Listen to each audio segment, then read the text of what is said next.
Bom dia, pessoal. Que alegria estar aqui. Essa casa onde eu convivi, onde eu trabalhei por muitos anos, hoje tenho a Exponencial RH, com foco aí em recrutamento e seleção, treinamento corporativo, consultoria em RH, mas eu sou muito grata pelo todo o tempo, por mais de 16 anos que eu estive aqui na Assim. Aqui me abriu e abre muitas portas. Eu falo que a Assim é uma máquina de networking. Então, gente, aproveite todas as oportunidades. Todo evento que tem aqui na Assim, aproveita. Porque hoje me abre portas no sentido até de buscar profissionais. Esses dias eu precisei encontrar um profissional para uma vaga muito estratégica, um cargo muito alto, e eu consegui encontrar esse profissional pelo networking que eu tenho, mas eu sou grata por essa casa. Então, aproveite todas as oportunidades que a Assim oferece para vocês. Vamos lá. Começar o painel sobre cultura organizacional, um tema muito importante, que eu estou com 3 profissionais da área de TI, inovação, tecnologia, móveis, alimentação, varejo, enfim, vamos bater um papo aí sobre esse tema tão importante. Vamos lá. Quero falar um pouco com a Alana.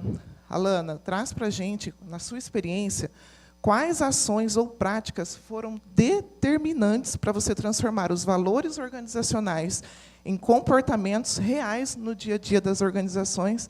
Um case aí que você tem feito aí na empresa que você trabalha. Legal. Então, bom dia, pessoal.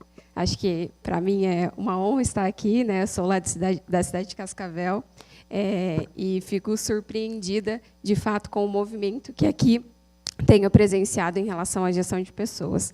Então, é uma honra estar aqui, principalmente para falar sobre esse tema, cultura. Então, acho que o que eu poderia trazer aqui de contribuição, falando em como a gente transformar, de fato, isso em vivência, o primeiro ponto que eu cito é a coerência da liderança. Então, até a Bárbara trouxe ali na fala dela, o quanto é importante que, de fato, esses líderes estejam alinhados à nossa cultura. Porque quando a gente coloca para o dia a dia, para de fato a gente fazer acontecer, a gente precisa se inspirar. Então, se esses líderes não vivem, não colocam em prática aquilo que é direcionado, fica muito difícil a gente chegar lá na base tendo essa cultura presente. Segundo ponto que eu trago também, para a gente refletir e pensar sobre de que maneira que a gente coloca em prática essa cultura, é a maneira com que a gente consegue comunicar isso. Então, hoje até trago aqui, que na Imóvel a gente tem praticado e tem funcionado muito, é a transcrição ali do que é esse comportamento. Então, o que são os nossos valores? Então, hoje, quando a gente abre o nosso manual de cultura, a gente tem o como a gente vive e o como a gente não vive. Então, a gente traz ali exemplos práticos do que é. Então, a gente ter essa visão estratégica, a gente ser inovador. O que a gente aceita e o que a gente não aceita dentro dessa cultura. Terceiro ponto que eu trago também são rituais, onde a gente consegue reconhecer e evidenciar essas ações que são realizadas. A gente também tem dentro da Imóvel práticas como, trimestralmente, um alinhamento estratégico com o CEO, onde toda a empresa para e senta para ouvir, para falar de negócios, para falar de cultura. E, mensalmente, com as lideranças, a gente tem all-hands com os times, também fortalecendo ali o que acontece no dia a dia e o que a gente valoriza. E o último ponto que eu trago também para a gente pensar é em relação aos nossos processos. Então, espera aí, a gente está falando de estratégia, a gente está falando de cultura, mas, por exemplo, tem lá a inovação dentro dos nossos valores, mas, quando a gente olha para processos, a gente não consegue ver inovação. Então, é aquilo, há 10 anos, acontece da mesma forma, a gente não muda isso, então eu falo que traz ali incoerência. E, para fechar tudo isso, eu trago para a gente ter uma provocação ali em relação à intencionalidade. Então, todas as nossas ações enquanto RH precisam ser pensados e olhados ali para a cultura. Então, se eu vou fazer um café, a que pilar a gente está relacionando isso à nossa cultura? Se a gente vai ter uma conversa com o líder, a que pilar a gente está falando sobre essa cultura? Então, acho que Esses pontos seriam fundamentais. É o porquê, que a Bárbara comentou, né, na fala dela, o porquê realizar tais ações, né? E realmente você faz a cultura sair do papel, né? E eu queria falar com a Sara, na sua trajetória, Sara, você conduziu processos de transformação cultural nas organizações de diferentes portes, e segmentos. Quais são os elementos essenciais que não podem faltar em uma jornada bem-sucedida na transformação de cultura? Bom dia. É uma honra estar aqui também. Eu também sou de Cascavel. Bom, quando a gente fala em cultura, a gente tem que... Qual que é o primeiro ponto? Diagnóstico profundo. Gente, sem diagnóstico, não tem como a gente entender o que está acontecendo, quais são as dores do negócio realmente, e a gente não pode olhar só para pessoas, a gente tem que olhar para processos, a gente tem que olhar para valores, a gente tem que olhar para um contexto que é muito maior. E assim como a Alana trouxe, né, a importância de a gente ter rituais bem estruturados, porque isso vai fazer a diferença. E, principalmente, nós, com o RH, precisamos ter um posicionamento não de vitimismo, não de só defender pequenas ações. A gente tem que ter embasamento sobre o que a gente está falando, principalmente baseado em dados e números. Porque qual que é a linguagem que os empresários buscam? É o resultado financeiro. E a gente precisa aprender a falar sobre isso. O RH ele precisa estar linkado ao entender Sempre. O negócio, entender do negócio. Justamente. Né? E o líder ele precisa ser o exemplo para que a cultura... Tem que ter coerência. Tem que ser coerência. Isso. E falando sobre liderança, queria perguntar para a Sônia. Sônia, qual o papel do gestor na construção e sustentação da cultura dentro de uma organização? Obrigada, Arielle. Bom dia de novo a todos.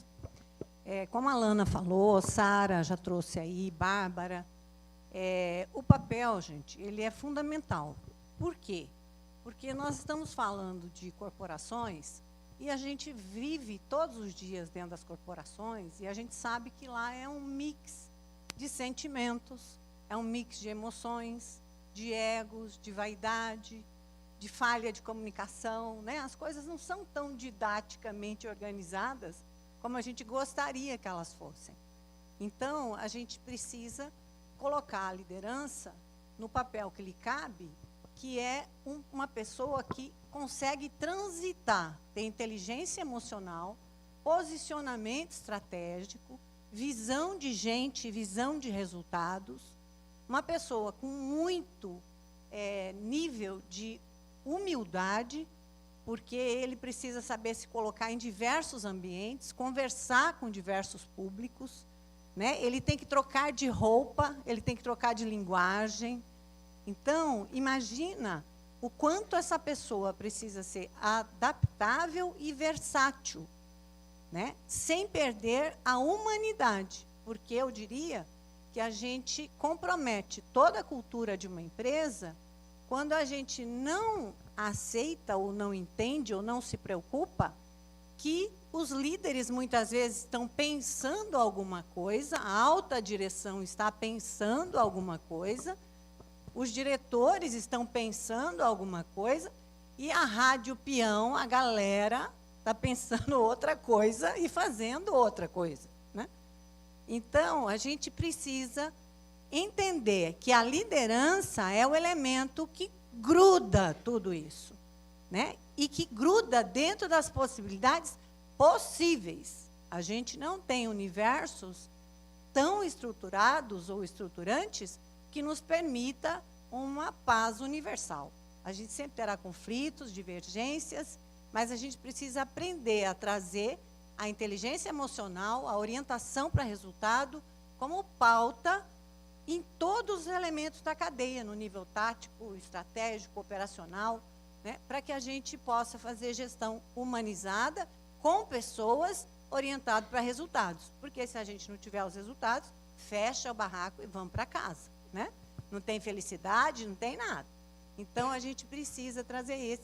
Esse é o simples e um pouco complexo papel do líder dentro das corporações. Mas essencial, né? Essencial. Muito bem, Sônia. Alana, falando um pouquinho aí sobre gestão, né, um pouco sobre os gestores que a Sônia comentou, como que a área de RH ela se posiciona para ser protagonista nesse processo de fortalecimento da cultura? A gente sabe que o líder ele tem que estar muito próximo do RH para que a cultura, para que ele trabalhe junto com a cultura, junto com o RH. Né? Quais competências você considera essencial para o RH conduzir nessa transformação? Eu acho que até já foi mencionado aqui, mas eu reforço, o foco é visão estratégica. Então, se eu não conheço do negócio, eu não conheço os clientes do nosso negócio, eu não consigo ser estratégico. Porque o meu direcionamento vai ser, muitas vezes, contrária do que aquele mercado, do que aquele negócio está necessitando. Então, o ponto principal para um RH ser posicionado e ter visão, e ser direcionador desse negócio é entender desse negócio. Segundo ponto é a influência. Então, um RH ele precisa ser influente dentro de uma organização, porque é ele quem vai estar ali como o guardião dessa cultura e direcionando essas ações para que elas, de fato, aconteçam. Terceiro ponto que eu trago também é a relação ali com os gestores que a gente vem falando. Então, precisa saber se relacionar. A gente precisa, não precisa gostar de todos os líderes, mas a gente precisa saber de que maneira que a gente tem a união dessa liderança para guiar essa cultura. Sem a gente ter essa parceria, a gente não consegue ser um RH estratégico, porque a gente sabe o quanto precisa de pessoas e o quanto é fundamental a liderança nesse processo. Então, eu traria esses 3 pilares para a gente entender ali que é essencial para a gente ser um RH estratégico. Legal. Falando nesses 3 pilares que a Sara trouxe, que a Alana trouxe, tem um pilar que a Sara trabalha muito bem, que é sobre etiqueta corporativa, que eu acho que tem tudo a ver, um complemento da fala da Alana. Sara, hoje você tem feito isso em várias empresas, né? Conta aí um pouquinho um pouco como a etiqueta corporativa ela pode contribuir para a cultura organizacional nas empresas. Quando a gente pensa, escuta sobre etiqueta, a gente pensa assim, isso daí é sobre regras rígidas, é algo que não funciona em lugar nenhum. Gente, mas a etiqueta corporativa não é sobre rigidez. É como a Alana trouxe antes, é sobre intencionalidade e coerência com valores. Se eu não tenho coerência com os meus valores, como que eu vou ter coerência com os valores organizacionais? Porque a cultura, ela não é só mudança de discurso, é mudança de comportamento. Então, se eu não sei quais são os comportamentos que eu preciso mudar, eu não vou conseguir mudar uma cultura organizacional. Por isso que os valores precisam conversar o tempo todo com a cultura. Tá? Então, se eu não tenho clareza dos comportamentos que eu valorizo e que eu não valorizo internamente, eu não vou conseguir ter uma cultura forte. E a etiqueta ela entra justamente como um pilar estratégico para o desenvolvimento dessas habilidades, porque como que eu construo a minha reputação? É através de comportamento. Então, se eu tenho comportamentos que realmente fazem sentido para mim e fazem sentido para o negócio, eu vou estar totalmente pertencente àquele negócio. Então, quando eu não desenvolvo esse senso de pertencimento, eu não vou conseguir me conectar com os valores. E a etiqueta ela une essas coisas, porque a etiqueta não é só sobre a forma que eu me visto, a forma que eu me apresento, não. É como eu me relaciono com as pessoas o tempo todo. É comportamento verbal, não verbal. É sobre aquela questão, a primeira impressão fica? Claro que fica. Se eu chegar numa empresa para trabalhar, primeiro dia, eu chego lá, eu sou mal recebido, as pessoas não me cumprimentam, as pessoas não olham para mim, não me dão boas-vindas, qual é o sentimento que eu vou ter? Qual a primeira impressão que a gente teve? Então, pensem nisso. Quando a pessoa entra em contato com vocês, seja cliente, seja candidato, qual é a percepção que ele está tendo? O que você está vendendo para ele? Você está passando credibilidade? Você está passando... a tua reputação realmente ela foi construída embasada em valores reais? Não só aquilo que está escrito na parede. A gente precisa viver aquilo. Por isso que a gente tem que ter intencionalidade. Etiqueta faz parte da estratégia do negócio. E falando em estratégia, a gente já está indo para o final do nosso painel, que o tempo já esgotou, mas eu quero falar um pouco com a Sônia sobre estratégia. Sônia, você veio da Gazin, né? Trabalhou lá por muitos anos. Conta um pouquinho para a gente qual estratégia vocês utilizavam lá para a cultura, qual foi seu desafio, qual foi um case de sucesso assim, que você pode contribuir com a gente. Arielle, eu estive por 18 anos, né, à frente do Grupo Gazin, uma empresa que me permitiu, pelo patrocínio, pelo pensamento do dono, né, trilhar uma jornada de muito sucesso em termos de convergência de empresa produtiva com um bom ambiente de trabalhar. Nós tínhamos todas as confusões do mundo, né, eu tenho testemunhas aqui, nós tínhamos todas as bate-boca possíveis, né, mas a gente tinha muita coragem de discutir sobre pontos de vista diferentes e preservando a pessoa, né? Eu acredito que o maior desafio é esse, é você trabalhar num ambiente e você conseguir entender que quando você discute ideias, discute princípios, e nós podemos pensar diferentes e continuar respeitando a competência do outro e gostando da outra pessoa, daquilo que ela faz bem feito, daquilo que ela traz para o dia a dia da corporação. Então, repetir e ser exemplo da cultura é um desafio muito grande, porque a gente precisa falar uma coisa e fazer aquela coisa. Então, se não acontece isso, e isso é muito comum nas nossas relações dia a dia, né? A gente dá aula sobre temas e depois não dorme com ele, não acorda com ele. Então, dentro da cultura Gazin ou em qualquer outra, a gente sempre tem esse desafio, sempre tinha esse desafio. Cuidar das pessoas, olhar para os resultados e persistir naquilo que a gente acredita, porque às vezes a gente perde a fé. De acordo com algumas situações que acontecem, até o empresário diz, abandona isso, não faz sentido. E a gente não pode abandonar. A gente tem que colocar um processo analítico de revisão para a gente ver aonde que a gente está, errando e acertando, para a gente ser mais eficaz e ter mais eco naquela prática. Então, o grande desafio é esse, é manter um discurso, uma proximidade com as pessoas, sem perder posicionamento estratégico de resultado orientado para o mercado com as pessoas.